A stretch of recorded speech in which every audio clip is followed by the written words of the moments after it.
Миний энд ирсэн гол шалтгаан маань би бүгд найрамд Солонгос улсын иргэн Үүтэг Гуан гэж хүний өмгөөлөгчөөр ажиллаж байгаа. Энэ хүн маань бол хүндхэн үзэх шалтгааны улмаас өнөөдрийн хуралд оролцсон чадсангүй.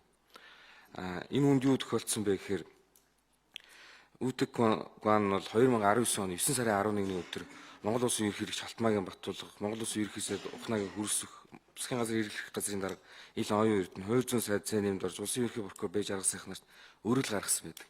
Энэ өргөдлийн гол утга нь болохоор Монгол улсын ерөнхийлөгч асан захиаг илбэгдэж ерөнхийлөгчийн тамгын газрын дарга П цагаан зөвлөх П бүрвсүрэн Монгол улсаас бүгд найрамд Солонгос улс суух элчин сайдын үүрэг гүйцэтгэгч Ж Сүхбаатар нарын төрийн өндөр албан тушаалтнуудад залилуулж 3 сая долларыг залилуулж алдсан. Мөн сонгуульд зарцуулах мөнгө гэж 700 мянган долларыг надаас авсан юм а.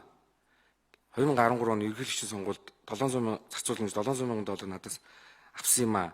Тэгээд энэ хэрэг маань ерөөсөй шийдэгдэг вэ гэдэг утгатай юм өргөдлийг бол 2019 оны 9 сарын 11-нд төгссөн байна.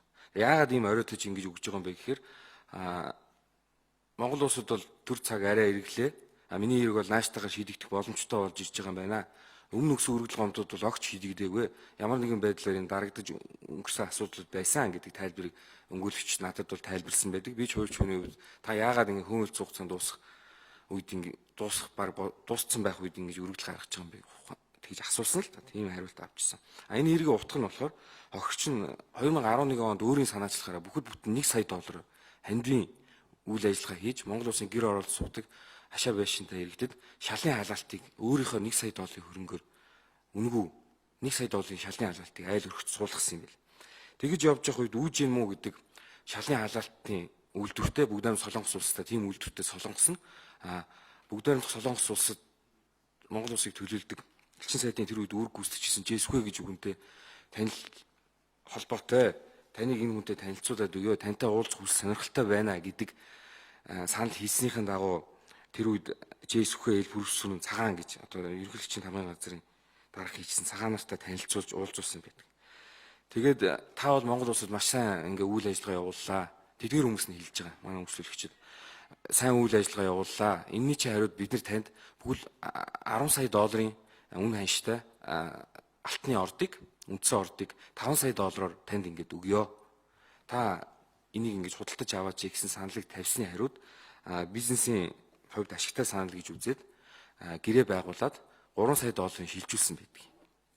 3 сая долларын шилжүүлээд тэр лицензийг аваад 400 гаруй мянган доллар хайгуулъягээд ерөнхийдөө нөөцөл худлаа батлагдсан юм байна. Энэ бол ямар нэгэн алтны орд байхгүй юм байна. Алтны нөөц байхгүй юм байна гэдгийг тогтоогсны дараа 2011 оны 11 сард цагдаагийн ерхий газар, тагнуулын ерхий газар хоёрт гомдол гаргасан байт юм бэл. Тэгээд энэс гадна бас 13 оны ерөнхийлөгчийн сонгуульд ашиглах 1 сая доллар нэгснийх нь хариуд надад 1 сая доллар өгөх боломж ялгаа 700 мянган доллар өгье гэд 700 мянган доллар өгч ирсэн байлээ. Миний яриад байгаа эдгээр фактор бүгд баримттай. Бичгийн болон видео, аудио бичлэгтэй. Тэгээд улсын мөрдөн байцаах газар нийслэлийн прокурорын газраас энэ хэрэгүүдийг удаа дараа хууль бусаар хэрэгсэхгүй болгож хохироож ирсэн юм байлээ. Тэгж явж байгаад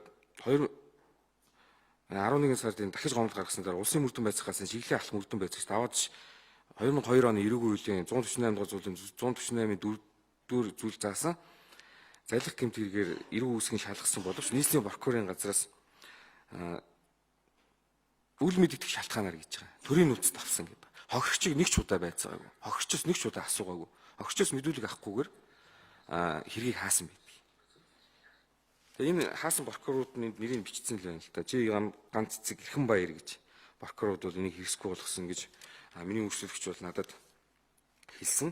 Энэ төрийн өндөр албан тушаалтнууд 2019 оны 9 сарын 11-нд гаргасан өргөдлийн дагуу энэ хэрийг дахиж ингэж авч хилцэж өгөөч гэж энийг бас анхаарч өгөөч гэж аялын хэсгийг бас хүсэж байна.